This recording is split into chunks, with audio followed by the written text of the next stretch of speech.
One of the athletes on Mount Rushmore for LSU, Ben McDonald, who of course now works for ESPN SEC Network. You can catch him calling college baseball. Big news today for the athletic department under new leadership, Scott Woodward, somebody who has meant so much to the athletic department. What does today mean to you? It's a new start for me. I'm excited about Woodward coming over. I think he's obviously a local guy. Went to Catholic high school, graduated there, went to LSU. I think he understands the culture and what sports means to the Baton Rouge area, to the Louisiana people of LSU. I think he really gets it. He knows it. He grew up and he lived it. And it's not saying anything against our former AD. I just felt like that he never was really accepted down here. Maybe didn't accept the culture. Not that he didn't accept it, I shouldn't say that. Maybe he just didn't really understand what sports means to Louisiana people down here. Because you talk about a fan base at LSU, you talk about a fan base that no other college in the country has anything like it down here, and the excitement for it. So I'm excited about a new beginning. I think this puts the rest of the nation and the rest of the SEC on notice that LSU is going to be a different type of program for years to come. Scott Woodward has traveled around, and I saw some of the quotes in talking to University of Washington officials and even over at Texas A&M stating that the state university in Louisiana means more than any other state out there just because of what LSU means financially, passion, everything that goes in. You brought up culture in answering that question maybe 4 times. What does it mean to have a South Louisiana native running the LSU athletic department? Well, I mean, for me, it just means he knows what it's about. And when you grow up and you're a part of something, I've always said this, I think the athletic director at LSU should be a guy that gets it, that understands it, that lives down here, that knows what it means. I mean, it's hard and we've had some other guys that come in and done some nice job, but to me, the big advantage of being the athletic director at LSU is you know what it's about down here, and you know what sports means every Saturday night and Friday nights at the box and things like that. You get what goes on down here, and again, I'll say it. I've been all around the country, and you guys have too. But when you talk about fan bases, you can't beat LSU. It is what it is, and it speaks for itself on the football field. I think it's 24 straight years LSU will lead the nation in attendance in baseball. Basketball is exciting again. So it's moving in the right direction. I think Scott Woodward is the kind of guy that he can take us to the next level, if you will. We're talking to former LSU great Ben McDonald. Now catch him on the SEC Network. He is one of my favorite announcers. And Ben, what I love most is when you give insight into pitching and the strategies and kind of the undercurrents of what's going on that someone like me doesn't get. So I want you to do that with Cole Henry, right? Cole Henry, dominant the other day in maybe LSU's biggest game of the season, 12 Ks, career high. What are you seeing out of the freshman? Like, as a former great pitcher, what is he doing that has you most impressed? Well, look, he is impressive to say the least. I mean, let's be honest, he's been the glue that's held this pitching staff together. LSU's lost its entire weekend rotation from where it started at the beginning of the year.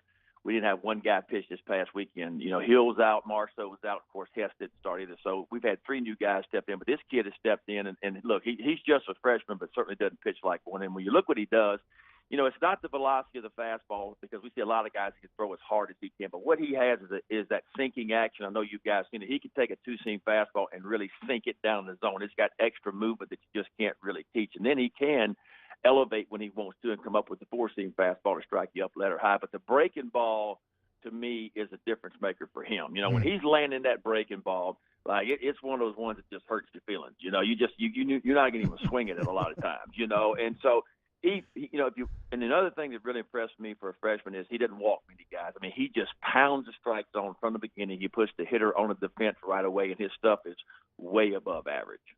Yeah, 12 Ks, no walks for Henry last time out. Just an incredible job. And LSU kind of at a make-or-break moment, Ben. Like, especially if you're considering, like, if you want to be a national seed, after they lost that opening Florida game, they had to win the next 2. They did that. Now they got Alabama this week. This feels like a sweep opportunity. How do you approach that with your team? Like, do you mention the word sweep if you're Paul Manera, if you were in charge of this team? Or do you try to stick by the old, like, one game at a time mantra? No, I think it's one game at a time, but I think that, the LSU team, and it's a veteran team for the most part, they understand where they are right now. I don't really start looking at the RPI. I looked for the first time yesterday because I think we're getting that part of the season. But LSU's 19 in the RPI right now, which, tells me they would probably, because of the strength of schedule at 5, it's a really good strength of schedule overall. LSU's at 5 strength of schedule, 19 RPI. They would probably host a regional right now, but there is a ton of work to do if you're talking about being a national seed at this point, And I think it's something that's got to be talked about. It's an eerie, similar week to what we had 3 weeks ago when LSU dropped this midweek game. You lose the first one to Mississippi State, and all of a sudden you think you're on life support system, and they were, and yet they win the last 2. Same thing happened here. LSU had lost 5 of 6. Including a midweek game to Southern. Then you roll in, you lose the first game against Florida. Then you come back and you win 2 in a row to win the series, So it's a 4-4 week overall, and really a 4-4 week, the way it started, never felt so good for LSU once again, And so it's funny to say, but, I mean, we're to the point now, we should not be excited about a 4-4 week. But the way this week started, and the way it ended, I'm pretty excited about it because they keep pace in the Western Division. And you know how important it is to win the weekend matchup. They'll put a lot more weight in the RPI on how you do on the weekends. If LSU can get to 16, 17 wins for sure, that puts them a regional host. There's no doubt in my mind because of the strength of schedule. But there's got to be some more consistency, what we're seeing. I mean, we've been saying this for 2 months now. We got to get some guys healthy. I hope we're going to see Marceau tonight. I still think he can be a big role in this. I don't know if he's ever a starter again as far as on the weekend, but, man, if he can come in some big situations and log some innings out of relief for LSU and he can get healthy, he can be a difference maker. Yep. I'm still hopeful Hill can come back. Costello's trying to, he's here and there. We see him on the mound. He's pitching pretty good at times. So there's some guys trying to come back, but, we need some help on the mound, but I'm happy where our hitters are, guys. Look, I looked today, and we're the only team in the SEC it's hitting better in conference play than what we're hitting overall. The only one, and that's a mouthful because you face better competition on the weekend. LSU is leading the SEC in conference games and runs per game. So that's a good sign, and the offense was pretty good this past week. So let's hope that continues. Fire Ochinko. Who's your horse in the SEC Western Division race? Well, I mean, what Arkansas did this weekend was impressive. I mean, Mississippi State, to me, is one of the best teams in the SEC, and, I mean, they went in there and handled them pretty good. They swept Mississippi State in Fayetteville. Now, Fayetteville is one of the toughest, like LSU, it's one of the toughest places to go win, but I never saw a sweep coming there. So you kind of like where Arkansas is right now. Texas A&M, I saw them twice this weekend, guys. I know they're up there. It's pitching heavy for them. I mean, Asa Lacy goes. John Dox-Atkins goes. They got 2 of the best left-hander starters in the country, but I'm just not impressed with their offense at all. Like, their offense doesn't wow me. It doesn't scare me, but they can really pitch it. So I don't know if Texas A&M can stay there or not, but I think Arkansas has got a little bit of both. Up in the Eastern Division, Georgia, obviously. Again, the offense does not scare me there, but it's the number 1 pitching staff in the SEC. They got some studs on the bump at Georgia. They're going to be in every game, and they play defense too.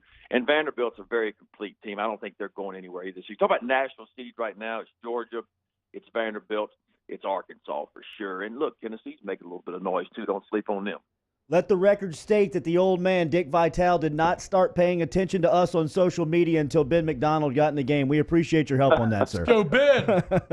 Yeah, well, I love Dick Vitale. He called it way back when I was playing basketball. He called it That's right. games, but I just felt like Dick got a little bit over his skis a little bit, and I can only take so much beating up of LSU. Once or twice I'm okay with, but, man, he just crushed it too many times, so I had to say something, and now he's awfully quiet. Thank you, Big Ben. You're the man. Thank you, guys. Take care. There he is, Ben McDonald, checking in this morning, doing a little LSU baseball report there. Like, legitimately, the best. Yeah, I wasn't just buttering him up. When I'm watching the games, I love his insight into the chess match.